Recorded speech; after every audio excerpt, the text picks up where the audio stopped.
మహతి టీవీలో మీ వ్యాపార ప్రకటనల కోసం కింది నెంబర్కి సంప్రదించండి. నమస్తే గురుగారు. నమస్కారం అమ్మా. గురుగారు, మనకి విశ్వవసునామ సంవత్సరంలోని మే నెలలో 6వ రాశి అయిన కన్య రాశి వారికి ఎలా ఉండబోతుందో తెలియజేస్తారా? తప్పకుండానమ్మా. వసుదేవ సుతం దేవం కంసచాణూరమర్ధనం దేవకీ పరమానందం కృష్ణం వందే జగద్గురుం. చూస్తున్నటువంటి ప్రేక్షకులకు విశ్వావసునామ సంవత్సరంలో కన్యా రాశి వారికి మే మాసంలో ఏ విధంగా ఉంటుందో తెలుసుకుందాం. మరి కన్యా రాశి జాతకులకు సూర్యుని యొక్క అనుగ్రహం అనేది మే మాసంలో తక్కువగా ఉంది. 8, 9 స్థానాలలో సూర్యుని యొక్క గ్రహ సంచారం జరుగుతూ ఉంది. కొంత జాగ్రత్తగా ఉండాలి కన్యా రాశి వారికి. తర్వాత ముఖ్యంగా కుజుడు ఏదైతే ఉందో కన్యా రాశి వారికి 11వ స్థానంలో చాలా అనుకూలంగా ఉన్నాడు.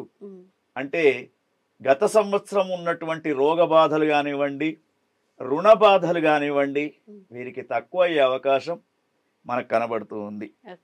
అదేవిధంగా వీరికి బుధ గ్రహాన్ని గమనించినప్పుడు కన్యా రాశికి 7, 8 స్థానాలలో బుధగ్రహం ఉంది.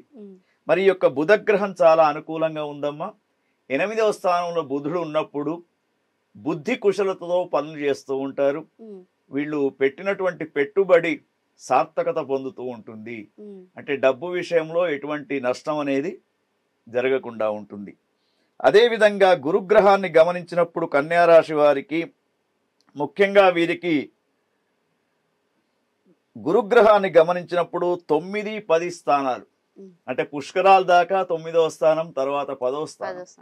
అంటే 9వ స్థానంలో ఉన్నప్పుడు గురువు చాలా అనుకూలంగా ఉంటాడు. ముఖ్యంగా సాఫ్ట్వేర్ రంగంలో ఉన్నటువంటి యువతి యువకులకు ఒక సూచన ఏమిటంటే, సాలరీ ఎక్కువ ఇస్తున్నారు అని చెప్పేసి తొందరపడి ముందుకు పోకండి. ఎందుకంటే గురుగ్రహం అనుకూలంగా ఉన్నంత వరకే ఉద్యోగాలు కానివ్వండి, వ్యాపారం కానివ్వండి అభివృద్ధి పొందుతూ ఉంటారు. ఉన్న దాంట్లో తృప్తిగా ఉండడం నేర్చుకోవాలి. కాబట్టి సాఫ్ట్వేర్ రంగంలో కానీ, తర్వాత ఇతర ప్రైవేట్ రంగాలలో పనిచేస్తున్నటువంటి ఉద్యోగస్తులందరూ కూడా చాలా జాగ్రత్తగా ఉండాలి. ఎందుకంటే గురువు మారినప్పుడు కొన్ని మనకు తెలియకుండానే మార్పు అనేది జరుగుతూ ఉంటుంది. తర్వాత కన్యా రాశి వారికి శనిగ్రహం 7వ స్థానం, 7వ స్థానంకు వస్తూ ఉంది, వచ్చింది ఆల్రెడీ. మరి 7, 8 శనిగ్రహం యొక్క అనుకూలత ఉండదు. 7వ స్థానంలో ఉన్నప్పుడు ఆకస్మిక ప్రమాదాలు, ముఖ్యంగా ప్రపంచ దేశాలలో ఉన్నటువంటి వారికి కూడా జల ప్రమాదాలు, విమాన ప్రమాదాలు, రైలు ప్రమాదాలు, యాక్సిడెంట్లు అనేటివి 7వ స్థానంలో శనిగ్రహం ఎక్కువగా చేస్తూ ఉంటాడు. కాబట్టి కొంత జాగ్రత్తగా ఉండాలి. ముఖ్యంగా వీరికి ఒక సూచన ఏమిటంటే రాత్రులందు ప్రయాణం చేయడం మంచిది కాదు.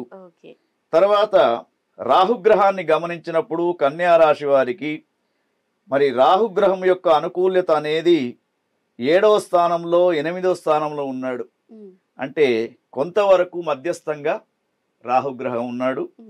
తర్వాత కేతుగ్రహాన్ని చూసినప్పుడు కన్యా రాశి వారికి 1, 12 స్థానాలలో ఉన్నాడు.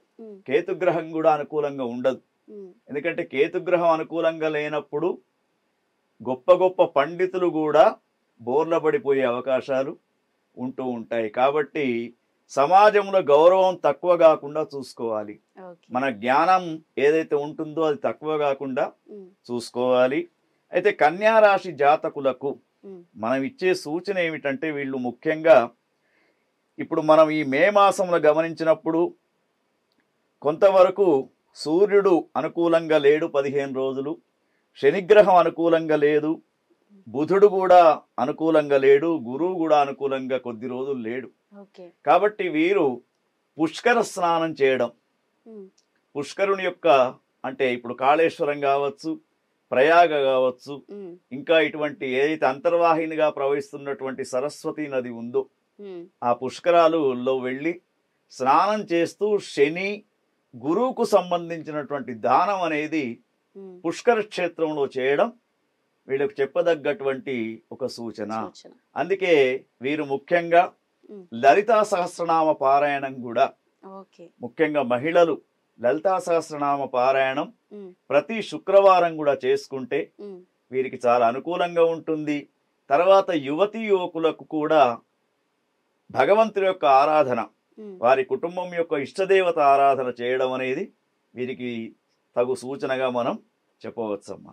ముఖ్యంగా కన్యా రాశిలో ఉన్నటువంటి యువతీ యువకులకు ఈ సంవత్సరం ప్రేమ వివాహాలు జరిగే అవకాశాలు కూడా కనబడుతున్నాయి. ఓకే. తర్వాత వీరికి కొంతవరకు సమాజంలో గుర్తింపు పెరుగుతుంది, తగ్గుతుంది, ఉమ్, అట్లా ఒకటి ఉంది. ఉమ్, తర్వాత కన్యా రాశిలో ఉన్నటువంటి ఎవరైతే రాజకీయ నాయకులు ఉన్నారో ఓకే. వాళ్లకు సమాజపరమైనటువంటి సంబంధాలు కొంతవరకు వెనుకకు వెళ్తూ ఉంటాయి.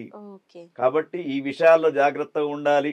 ఉమ్, తర్వాత ఈ కన్యా రాశిలో ఉన్నటువంటి వారికి సూర్యుని యొక్క ఆరాధన కూడా వారు చేస్తే ఉమ్, మంచిది. సూర్యునికి సంబంధించినటువంటి అష్టోత్తర శతనామావళి ఉమ్, ప్రతిరోజు పఠించడం అనేది, ఉమ్, తర్వాత వీరు ఎక్కడికి వెళ్ళినా కూడా, ఏ పనికి వెళ్ళినా కూడా గణపతి ఆరాధన, ఉమ్, గం గం గం గణపతయే నమః అనే మూల మంత్రాన్ని ప్రతిరోజు 11 సార్లు పఠిస్తే ఉమ్. వీరికి అనుకూలమైనటువంటి వాతావరణం ఈ విశ్వావసునామ సంవత్సరంలో మే మాసంలో ఉమ్. కన్యా రాశి వారికి ఏర్పడుతుంది. ఓకే గురుగారు, చాలా చక్కగా తెలియజేశారు. ధన్యవాదాలు. ధన్యవాదాలు. నమస్కారం అమ్మా.